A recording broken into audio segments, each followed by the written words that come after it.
첫 번째 돈 되는 섹터의 테마는 어떤 분야일지 확인해 보겠습니다. 바로 공개하겠습니다.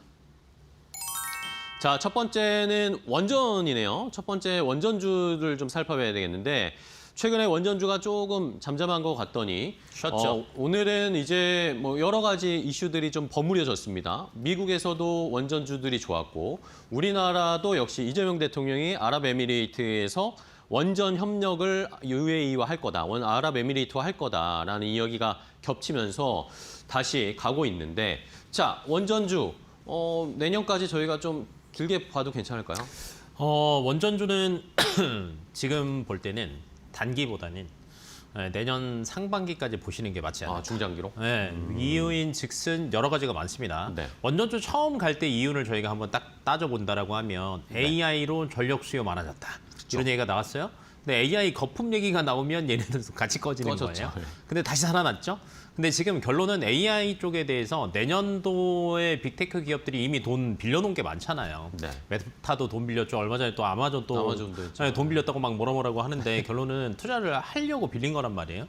여기에 이제 전력 수요에 대해서 받침이 되는 게 뭐 다른 신재생도 있겠지만 장기적으로 본다라고 하면 지금 원전 쪽은 놓을 수는 없습니다. 그다음에 이거는 미국만이 아니라 글로벌로 본다라고 하면 원전 확충을 하겠다는 얘기가 계속 나와요. 기존의 거는 수명 연장하죠. 신규 건설 얘기 계속 나오죠. 이번에 이 대통령님도 또 이제 중동이랑 아프리카 순방하시는데 여기서도 원전 얘기 또 나오잖아요. 네. 그런 측면에서 본다라고 하면 장기적으로 저는 굉장히 좋은 거라고 보고 있고요. 그다음에 이제 원전이 우리나라가 정말 경쟁력이 있어라고 아직도 생각하시는 분이 많습니다. 네. 근데 뭐 자주 말씀을 드리지만 결론은 단가입니다. 네, 그렇죠. 빨리 짓는 것도 중요하긴 하지만 단가가 안 맞으면 못 하는데 단가가 우리나라가 정말 싸요. 네. 뭐 이런 데이터 있더라고요. 1kW당 건설 단가가 4,300달러랍니다. 네네. 네, 근데 이제 사이즈가 커지니까 뭐 이제 금액 자체가 몇십조 이렇게 넘어가는 건데 다른 원전 건설하는 뭐 나라 대비하면 두세 배 싸답니다. 네, 그리고 또 얘네들이요 약속도 잘 안 지켜요. 납기 지연이라고 저희가 얘기하는데 프랑스나 이런 데요. 맞아요. 뭐 대놓고 뭐 프랑스라고 얘기해도 돼요. 네. 근데 그 친구들 약속을 잘 안 지키는데 기본적으로 약속 안 지키면서 또 돈을 또 받는단 말이에요. 근데 우리나라 같은 경우는 아직까지는 잘 지킨다, 싸다. 네, 그리고 이미 우리나라도 돌리고 있잖아요. 그러다 보니까 조금 강하게 갈 수 있다라고 보시면 될 것 같고 SMR 저희가 말만 계속했습니다. 사실은 거의 저도 한 2년 동안 SMR 얘기한 것 같아요.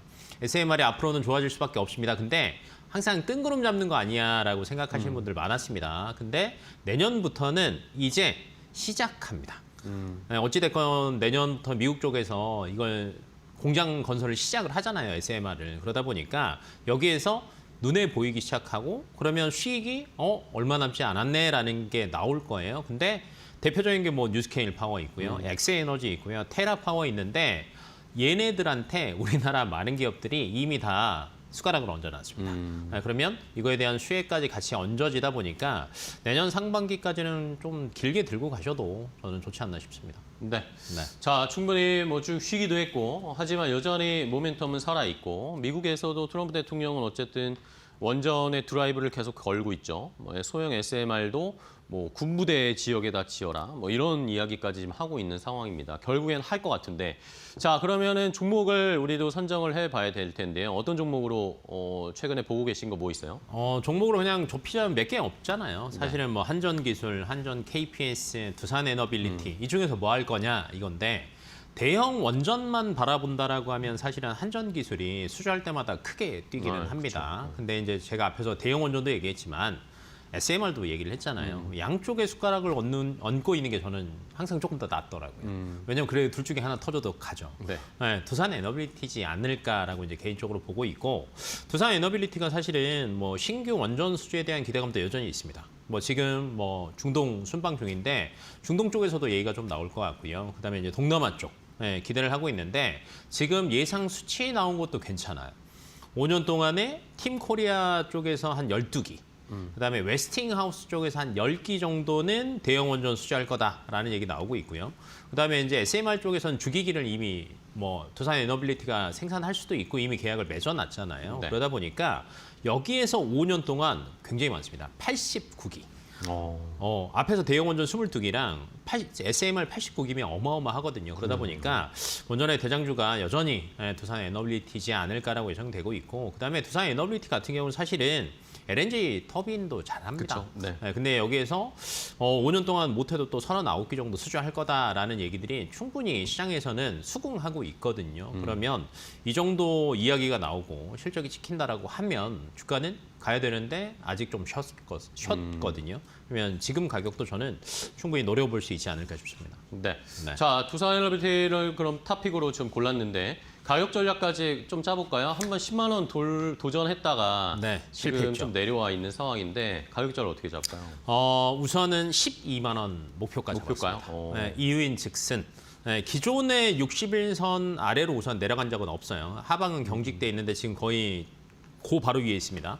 그리고 다른 정말 SMR 수주가 찍히기 시작한다라고 하면 저는 전고점은 무조건 넘을 것 같아요. 근데 이제 전고점에서 거의 그래도 한 20% 정도 상방하고 나면 살짝 조정은 어느 정도 올 수 있으니까 그거 생각하시면서 12만 원 정도 보시면 좋을 것 같고, 이거는 앞에서도 쭉 얘기했지만 단기는 아닙니다. 네네네. 올해 연말 내년 상반기 가면서 이 정도 위치 가는 거니까 좀 편하게 담으셨으면 좋겠습니다. 네, 좋습니다.